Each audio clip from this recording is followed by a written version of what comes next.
welcome to Kanishka. Today, we will try to understand what PSIR or Political Science and International Relations as an optional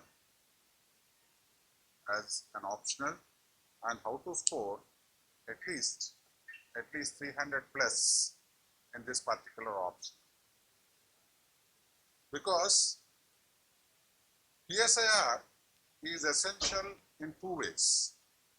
One, PSIR is important because it deals with most of the contemporary issues that dominate both the economy as well as society. And in this context, because in the past, as we all know, the economy was regulated through a planned economic development. And second, post 1991, there is a clear shift. There is a clear shift towards market economy. So, what is the role the state has played both in terms of this pre and post? So, if you have to score the best marks or highest marks, what is needed essentially with respect to this political science and international relations is, because as many students may not be aware, and definitely students who have taken political science as one of their optionals at the graduation level may feel a little more comfortable. But it does not dissuade others from taking this optional. So what is essential in terms of this particular paper is, this paper is very dynamic, very contemporary, and which has its influence on all the other four papers, particularly with respect to the history, geography, which is part of the PS paper 1, GS paper 1. Then we have the GS paper 2 exclusively to deal with the constitution and governance, social justice, then followed by international relations. Third, we have economy, science and technology. Then we have this internal security, which is again a part of this study of the political science. Then finally, ethics in administration. Ethics in administration more or less again deals with the philosophers who presented their concepts in terms of understanding what an ethical society should be. So we have a long tradition that is created from the Greeks onto the present. So everywhere you find the influence of this paper in all these four general studies. And apart from this, the paper itself has two papers, political science and international relations, as it is popularly known. Political science paper 1 has two parts, one dealing with the essential concepts as well as the thinkers, both Indian as well as Western. I think this is something which is there with every paper, and this is where the central understanding of the whole paper comes. If you have grip over part A or paper 1 part A, then probably I think it would be a smooth sailing to understand the other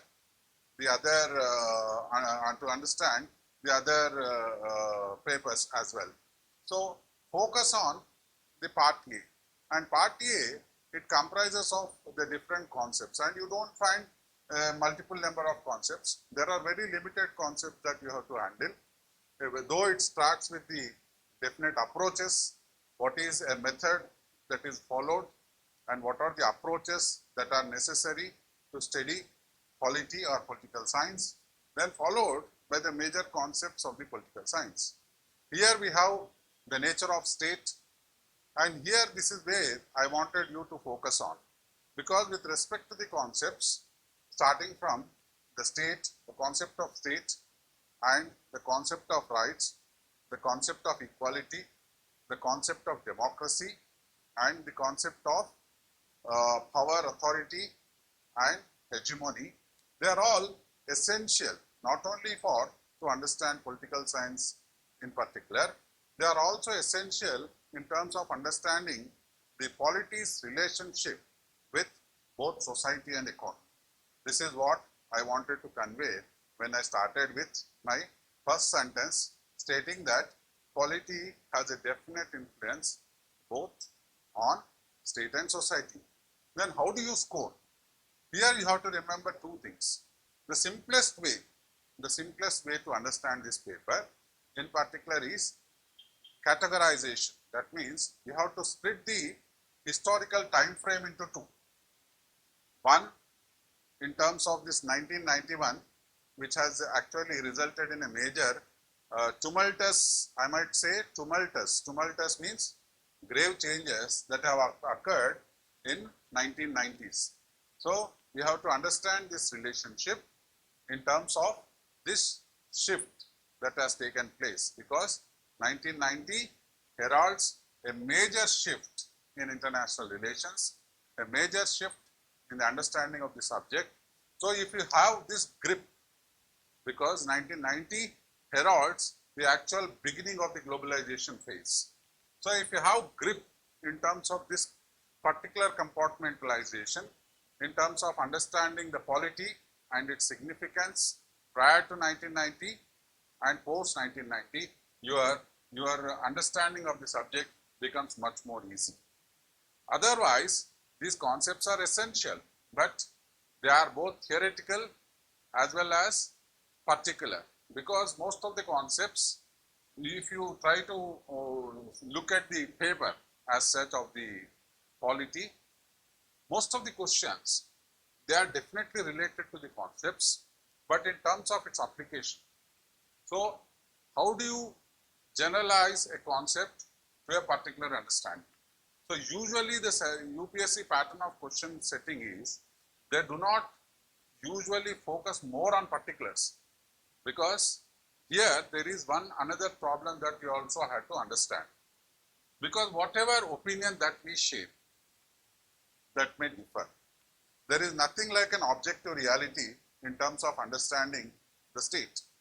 If there was only one single understanding of the state, then there was no necessity to study different theoretical conceptions of state. Because we try to understand state in various theoretical conceptualizations like liberal state or Marxist state or feminist state. So when we say there are different dimensions or different understandings a particular concept has, that shows that there are different opinions. So these opinions vary from one person to another person. So whenever you answer this particular paper, part of your answer becomes subjective. That means you will be heavily influenced by your own subjective opinions, the way you understand the subject. So this we cannot avoid it, because otherwise it would be a memorization. So avoid memorization. If you want to avoid memorization, then what is essential is to understand the concepts the way you understand it. So it is as good as anybody else understanding, because all these social sciences, we do not have any objective truth, because truth itself is subjective, because the opinion that we establish also ranks similar to the opinion of others. So what is essential to our understanding then is this particular emphasis in terms of justification of our opinion. If I construct an opinion, then I need to justify my opinion. My opinion is also equally right. So here I may have to refer at least one or two thinkers, one or two political thinkers whom I understood in order to shape my understanding or opinion of the paper. So this is where you have to focus on. So focus on understanding the nature of state, both in terms of its pre-globalized era as well as post-globalized era, because then you can better understand the major shifts that have taken place in terms of understanding the concept of a state or the theories of state. So even with respect to liberal state. What was a liberal state, or what is a liberal state? What is a liberal democratic state? Does liberal and democracy mean the same thing, or is there any distinction between liberal and democratic, and what sort of a distinction they are? And secondly, what are the challenges? What are the challenges to the liberal democracy that we confront today? So this is where you have to have some opinionated, I repeat, some opinionated, that means some opinion in terms of your understanding of the state or the concept of state, both in terms of the liberal democratic principles or in terms of the Marxist understanding of the state. Then we have this, the liberal democratic assumes both pluralistic as well as neoliberal state. So there won't be any much confusion until unless you don't try to understand from its root what a liberal state stands for.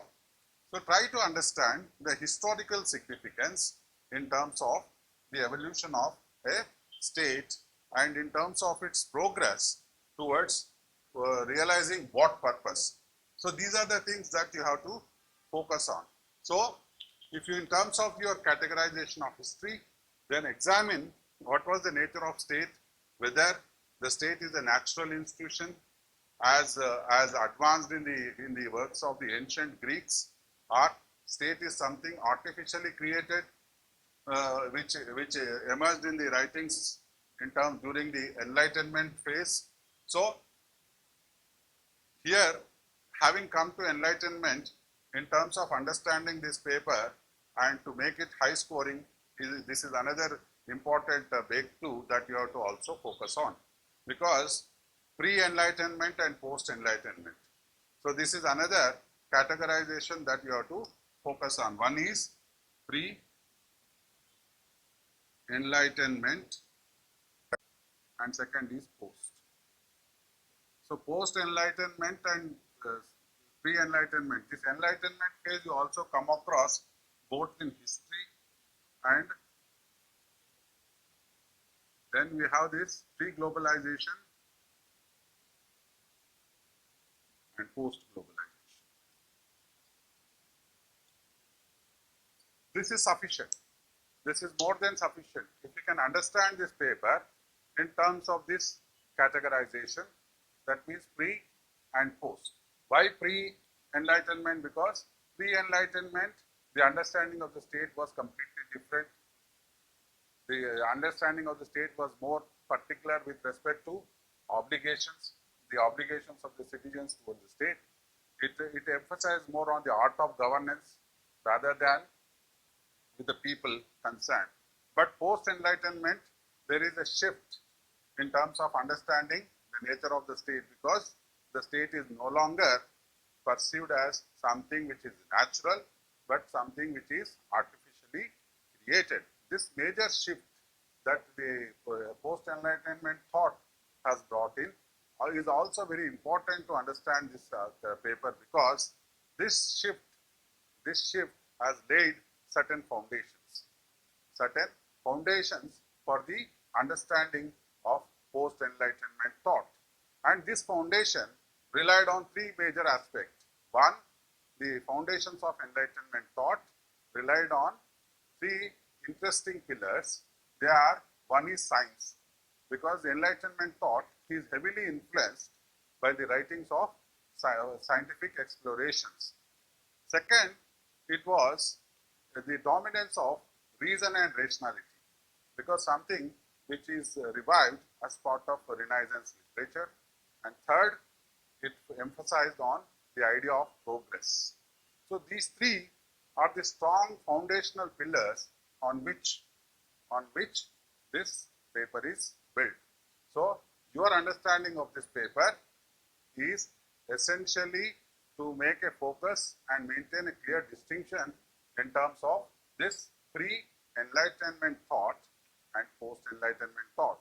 And accordingly, once you move from this position to the present, to the contemporary understanding, then we can compartmentalize them in terms of this a state which is based on planned economic system, and a state which is based on market economic system. So here, Enlightenment thought focused on ushering in change in terms of our understanding with respect to society, and globalization has brought a major shift in terms of understanding the economy. So these two have heavily influenced and got influenced. So polity influenced both society and economy, and in the process it also got influenced by both economy and society. So this is a multidisciplinary approach, or there is some sort of a interdependence between these three concepts. So whenever you understand any concept in terms of this polity, what is essential is to understand it in terms of its pre-enlightenment phase and post-enlightenment phase, and subsequently how it has impacted both the pre-globalized era as well as over the globalized era. So this is something what you have to focus. If you can have grip on this, if you have a grip on this foundations of understanding, then I think your scoring in this paper will be relatively very high. So remember this, both paper 1 and paper 2 constitute on the concepts that have evolved in terms of the pre and post enlightenment. Second, the distinction that it tried to maintain, or the identity that it tried to maintain in terms of this globalized era. So this is where the central understanding of this paper assumes significance. So if you are aiming to score high, more than 300, then it is essential to have a grip on the basic understanding, of the essential concepts like what is a state, what is a state, what is public life, what is a private life, and what constitutes a private life, and what constitutes a public life. Whether the state can dominate into your private life, or the state is only limited to your societal existence. So similarly, in order to understand this, what we acquired is the rights. So how essential are these rights in understanding or in limiting the power of the state, and also in enhancing the freedoms of the individuals concerned. So this is another dimension. So what is the objective, or what is the purpose behind the existence of the state? If you read Aristotle's statement, he argues that state comes into existence for the sake of life and continues to exist for the sake of good life. But now today we are in the midst of a major pandemic, which is life-threatening. Now this COVID pandemic, in fact, has raised many concerns, whether how far we justify the existence of the state when the state cannot guarantee life. This is another fundamental question, because it is not only the Aristotelian understanding that state comes into existence for the sake of life and continues to exist for the sake of good life. Even the social contractarian tradition, which has evolved during Enlightenment, the social contractarian tradition which has evolved during Enlightenment, also laid emphasis on the existence of state for self-preservation. This is what Hobbes taught. Thomas Hobbes' understanding was state was essential for self-preservation, and in the present, in the 2020, the state has failed in either way, because it failed to protect the quality of life as Aristotle envisaged, or it failed to preserve the self-preservation as Thomas Hobbes understood. So this is where the legitimacy of the existence of state is also questioned. So you may also expect a similar question with respect to the increasing role of state in dominating your life because of this public health emergency, we find two identical aspects with respect to the state. One, it has empowered the state to be more surveillance state. Surveillance means where the state also intervenes into your private life today, right? Because of the health emergency, the state acquired immense power to regulate the society, wherein it can enter into your life, household life, in terms of maintaining the social distancing or wearing of this protective mask. So all this amounts to that the state having encroached or developed into a surveillance state. At the same time, it has negated its responsibility of self-preservation, because every loss of human life is to be accounted by the state, because according to the understanding of both the ancient Greek thought or the post-enlightenment, the essential duty of the state is self-preservation. And if it fails to do this, then what does it signify? Are we moving towards an authoritarian state? Are we moving towards an authoritarian state globally, which has discarded its duty to self-preserve the individual, or what is the significance of holding these rights against the state? Because if you see, there were many protests that were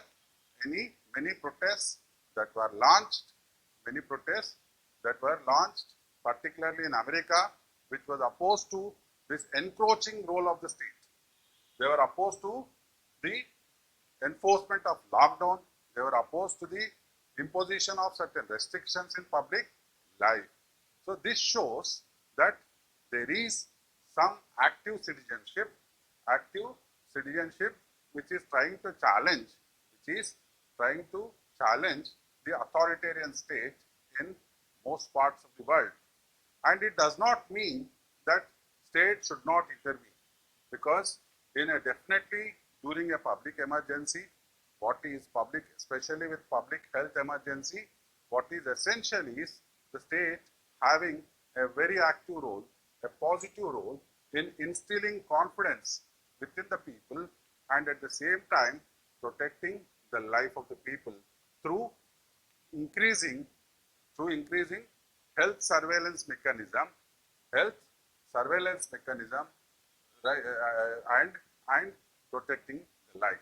So this is something how you have to understand. That means there will be definite questions based on the pandemic, because it is a global phenomena, a global pandemic, which has altered the relationship between the state and the individual across the world. So this, where it has shifted, how this relationship was perceived under the Greeks, and how this relationship is understood in terms of post-enlightenment literature, and how this relationship has flourished in the globalized era, and how the pandemic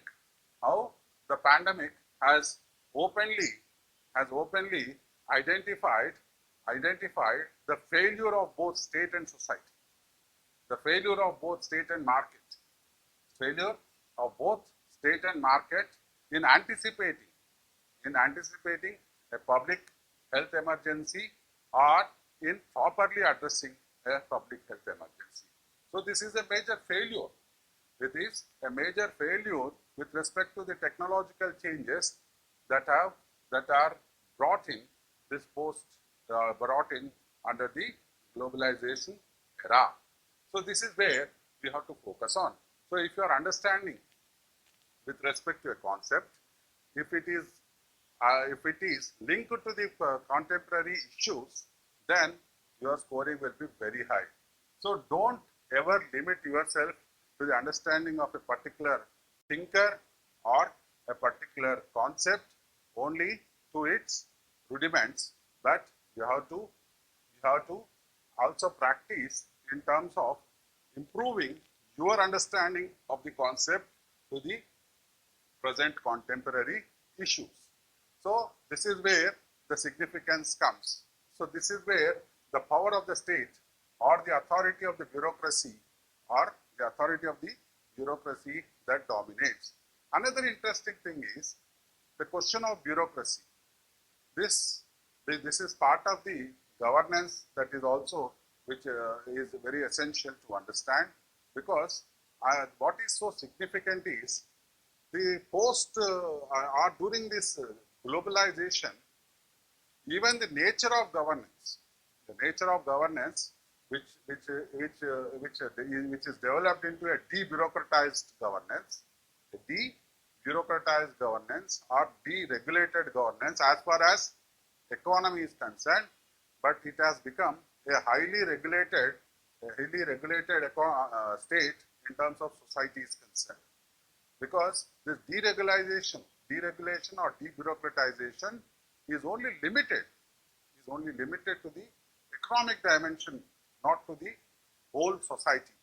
Why we claim this is because of the increasing authoritarian role as far as society is concerned. The state is only limited in terms of its interference only with respect to the economy, not with respect to the society. Because what is so significant is globalization has also brought in another important concept. One, it laid emphasis on the economic globalization, but it also parallelly developed cultural nationalism. So these two things are combined into one. This is where the success and failure of globalization is reflected. On one side, globalization advanced economic globalization. That means it promoted a borderless economy, or in terms of geography, it represents end of geography. But as far as cultures are concerned, or cultural identities are concerned, it laid stress on identity assertion. And this is where you find the reinvention of nation state. So nation state reinvention is essentially based on the renaissance of culture or revival of culture. So in the past, this was not the feature. This was not a feature because culture always remained latent. But under globalization, culture is playing a very dominant role. So this is also you have to understand if you have to score high marks in this paper, because the nature of questions that appear partly focus on these two. One, your understanding of the pre-enlightenment phase and your understanding of post-enlightenment phase. Similarly, your understanding of the concepts in terms of both the planned economy and as well as the market economy. So if you maintain a clear distinction in terms of the understanding of different concepts like the rights, the concept of state, or the concept of power, the concept of authority, the concept of hegemony, or the concept of equality, or the concept of democracy, all have undergone tremendous change in the pre as well as post-enlightenment phase, and thereafter during the pre-globalization and globalization era. So these are two historical landmarks. These are two historical landmarks which help you. If you have a proper grip in terms of understanding the paper in terms of these two, then I think your understanding of the paper is well and truly as intended by the Union Public Service Commission. So the exam pattern reflects these changes, though they are major, but there are also subtle changes. There are again subtle changes within that. Anyway, you will get acquainted once you start reading this paper. So what is essential to understand is this paper 1. In paper 1, particularly the part A, if you have grip in terms of using these concepts in terms of the historical framework that I gave, then your scoring in this particular paper is relatively very, very high. Thereafter, not only the concepts, because as I said, concepts acquire different meanings. So we have to develop some sort of a opinion with respect to each and every concept. Once you develop one opinion, one particular opinion, say liberal. So if you have a liberal understanding of the state, then you know what is not liberal. What is not liberal. Similarly, if you have a particular understanding of state in terms of Marxist, then you know what is not Marxist. So when you have the opposite also, that means you will try to understand the essential features of a concept only when you know what the concept is not. So this is how it becomes very easy for you to not only acquire grip over the particular concept, because as I said, there are not many, right? The concept of state, the concept of rights, the concept of power, authority, and the concept of hegemony, or the concept of democracy. Then we have a list of the Western thinkers who have argued either in favor or against of these established concepts. It is not something completely different. Say starting from Plato, Aristotle up to Hannah Arendt, we don't find much difference because there is always a continuity in terms of understanding these essential concepts. So remember the historical framework that you have to register in your mind in terms of both the pre as well as post Enlightenment phase, and also the pre-globalized era as well as the globalized era, to address the concerns or they address the challenges that dominate in the present.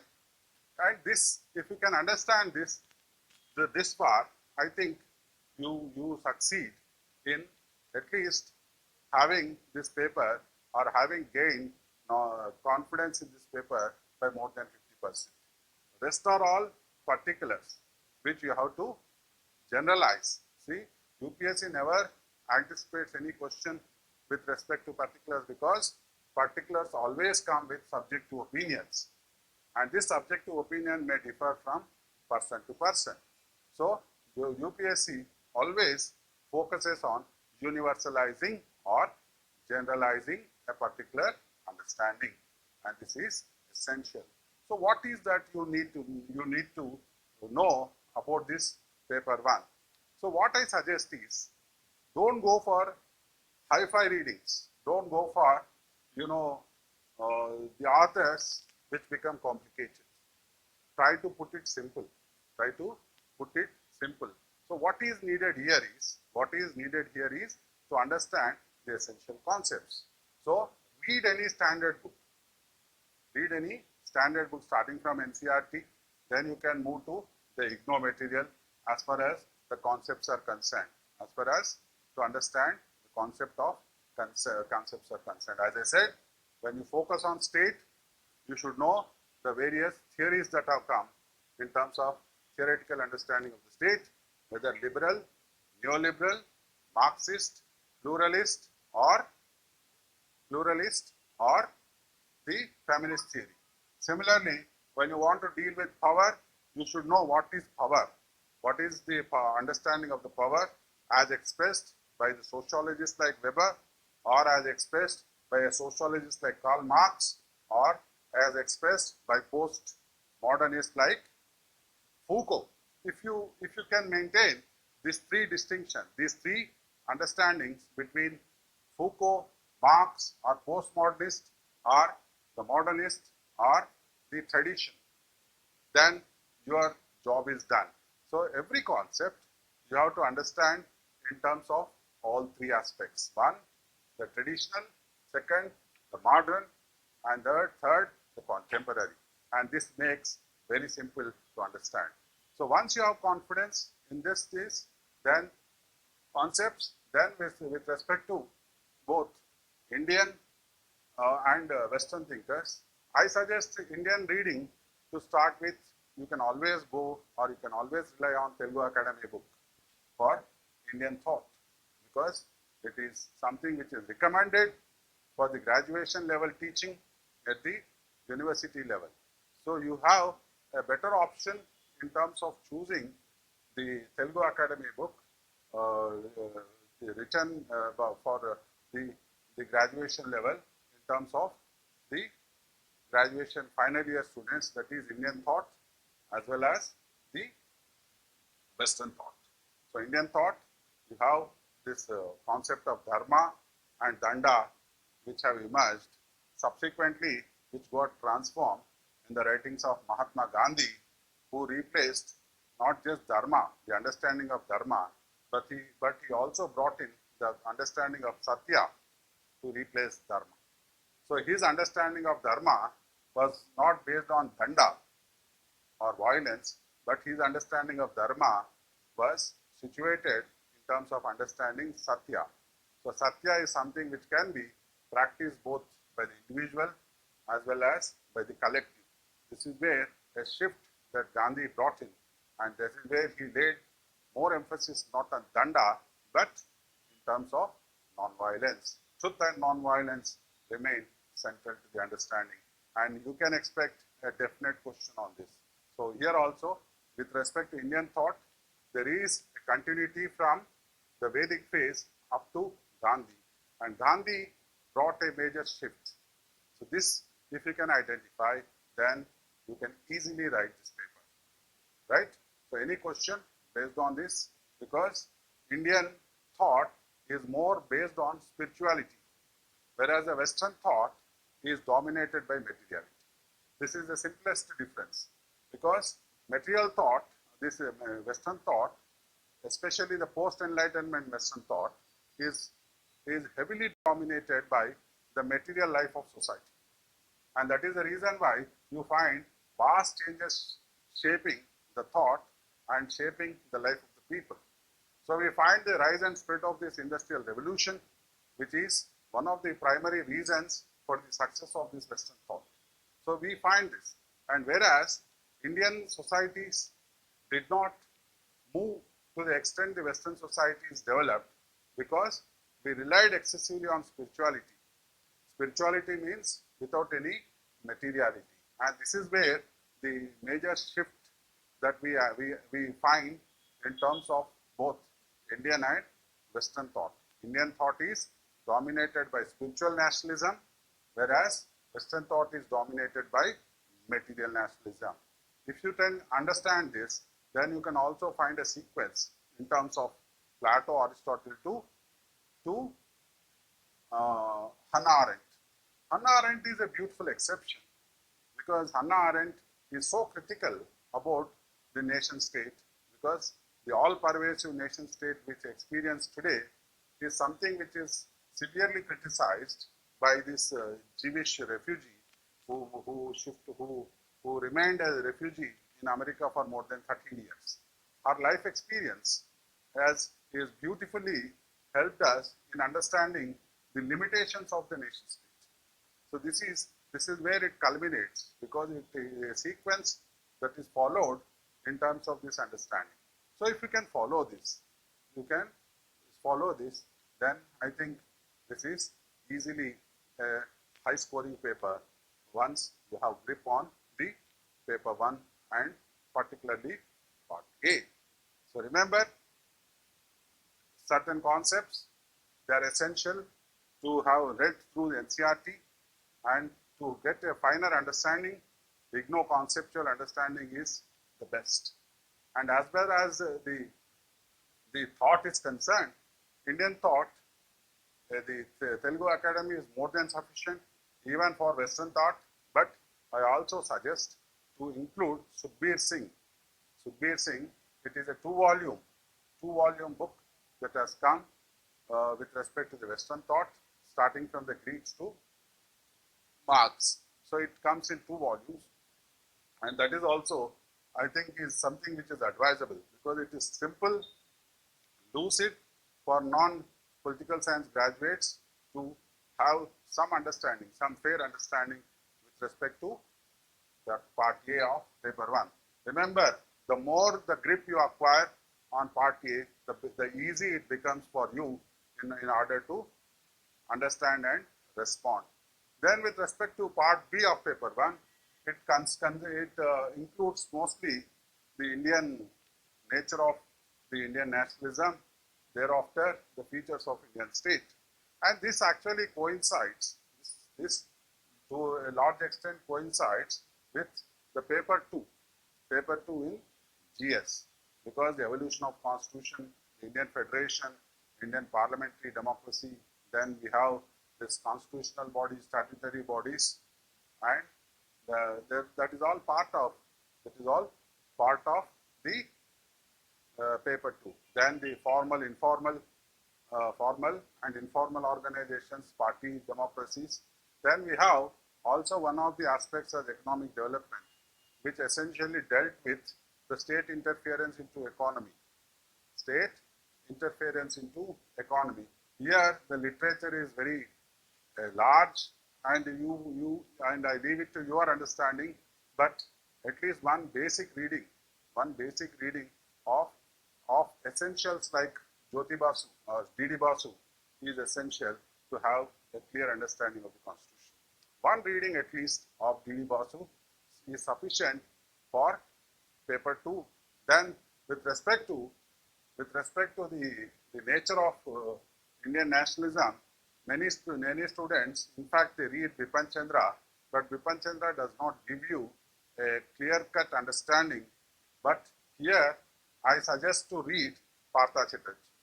Partha Chatterjee's article with respect to the nature of Indian nationalism, an article which you find in Oxford, India, because Oxford, India, it's a compiled Oxford University publication which has come on India. It's a compiled edition. You find articles being contributed, and among them, Partha Chatterjee's article, particularly with respect to the nature of Indian nationalism, is a highly enlightening, not only in understanding the national movement, but also it gives you an edge in understanding the nature of Indian nationalism. So remember this. For rest of the thing, I think D.D. Basu is sufficient, but most students limit it to reading guides that I don't suggest. What is needed, at least when you are taking an optional, you have to read at least one standard book with respect to the Indian Constitution, and that is more than sufficient. Then the party system, you have Johansson writing in terms of politics in India or inclusive politics, but even newspaper articles is sufficient as far as party system is concerned, or the nature of pressure groups in India, because of late we see a transformation in terms of the activities of the pressure groups, something like the Occupy movements that dominate us, like the Occupy Wall Street or Occupy Shaheen Bagh. So there are examples, or Occupy Hong Kong Central. They are all examples of the changing nature of citizen activism or people's activism against the state in terms of its policies, particularly these policies which promote this corporate during this globalized era. So these are the essentials that if you can understand, I think your scoring will remain very, very relatively very high. Then with respect to paper 2, it is always argued that the first part of this paper 2, first 4 sections or first 4 topics deal with the comparative politics. So how to understand comparative politics? We have 2 dominant approaches. One is the political sociology approach, and the other is political economy approach. And either of them is used in terms of comparison. First of all, you should know why we should have a comparison. Why we should have a comparison. With respect to comparison, we have dominant theories which have become part of this behavioral movement of 1930s and 1940s. A major shift is brought post-enlightenment in terms of this.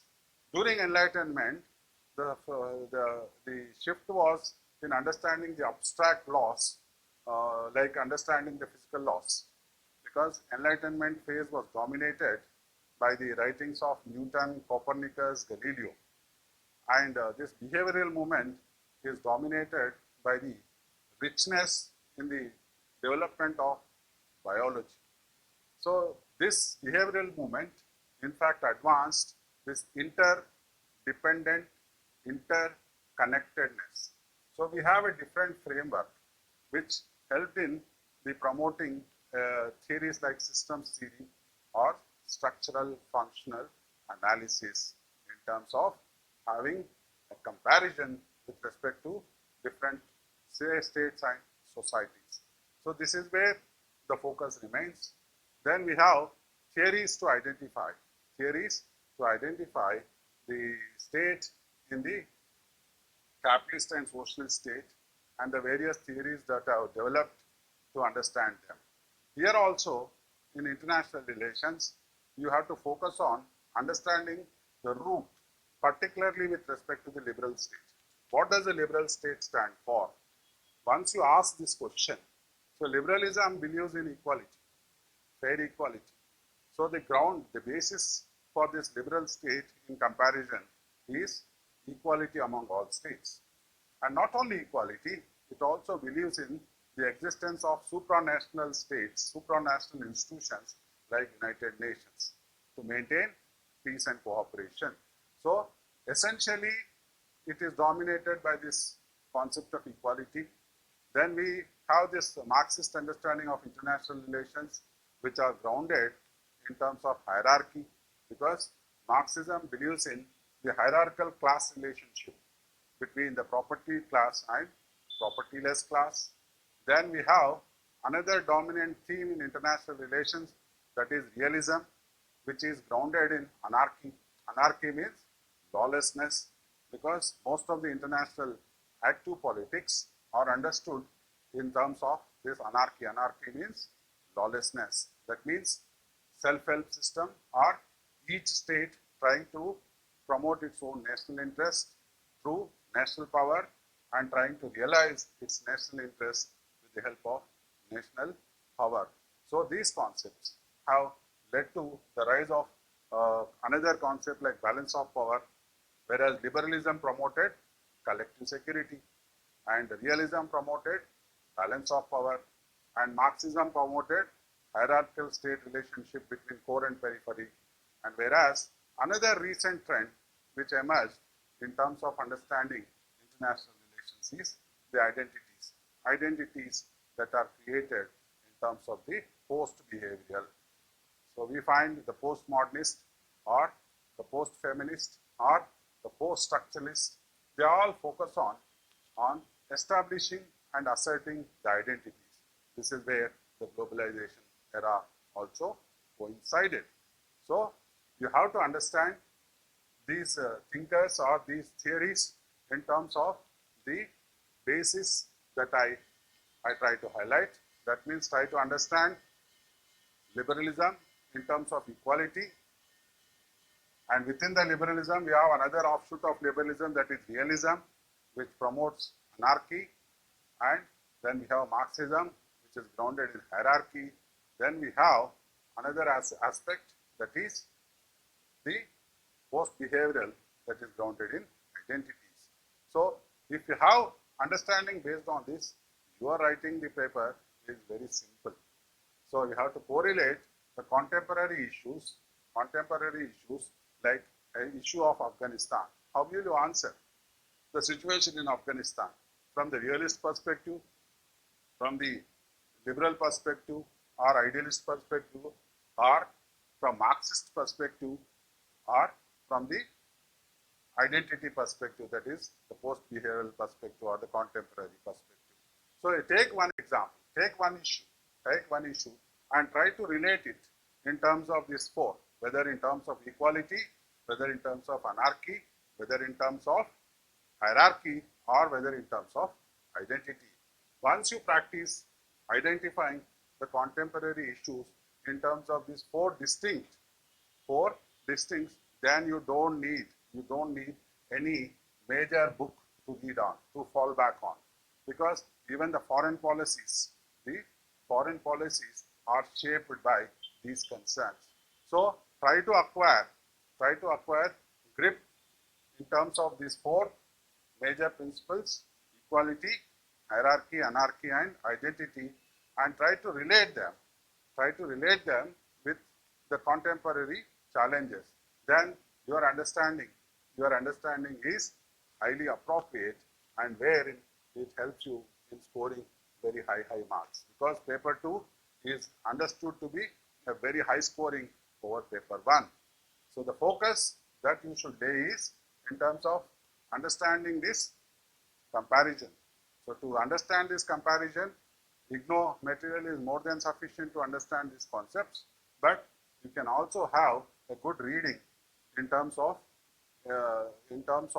this, particularly with respect to there are many books, not one in particular, but if you want to have lay some stress and emphasis, then we have to also focus on understanding in terms of Baylis and Smith. Baylis and Smith is a wonderful book with respect to understanding the essential concepts in international relations. And you can also fall back on Andrew Hayward, because Andrew Hayward focused on globalization or the impact of globalization. And here Andrew Hayward helps only to those students who are already acquainted with some understanding of the concepts. For a new student, it becomes little difficult. So I leave it to them and start reading newspaper analysis. And newspapers, you should focus both on Indian Express as well as Hindu, because Hindu is known to have some soft corner towards left-leaning intellectualism, whereas Indian Express has some soft corner towards right-wing politics. So if you want to create a balanced understanding, it is essential to read both Indian Express as well as Hindu. I think you don't have to go through the whole paper. You can be very selective with respect to all those articles which dominate the present contemporary issues or crises in terms of international relations. So as far as books are concerned, then this is limited. Then we have David Mellon and Srinath Raghavan with respect to the Indian, because paper 2 part B deals with Indian concerns and India's neighborhood relations, India's extended neighborhood relations, India's diaspora. Then we have Indian foreign policy, determinants of Indian foreign policy. Then we have India and the developed world and India and the developing world, and India's concern with respect to global institutions and India's with respect to global concerns, because globalization has advanced this. Prior to globalization, the world was divided in terms of hierarchical interest. Hierarchical interest means where there was a demand for new international economic order that is raised by the developing world. But globalization has in fact helped in overcoming this hierarchy, and it promoted horizontal interest. And this stress on horizontal interest is what has resulted in developing a consensus with respect to climate change, or with respect to human rights regime, climate change regime, or nuclear proliferation regime. So we are experiencing all this WTO regime.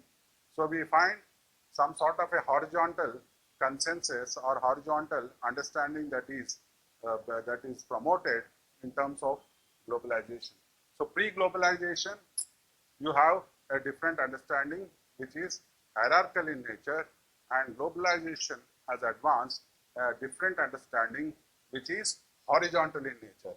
And this is where you try to identify all those challenges to the global order as global commons, or challenges which impact as part of the global issues. So we have counter-terror regime, global non-proliferation regime, climate change regime, human rights regime. So we have these regimes which are considered as part of a consensus which reflects this horizontal interest.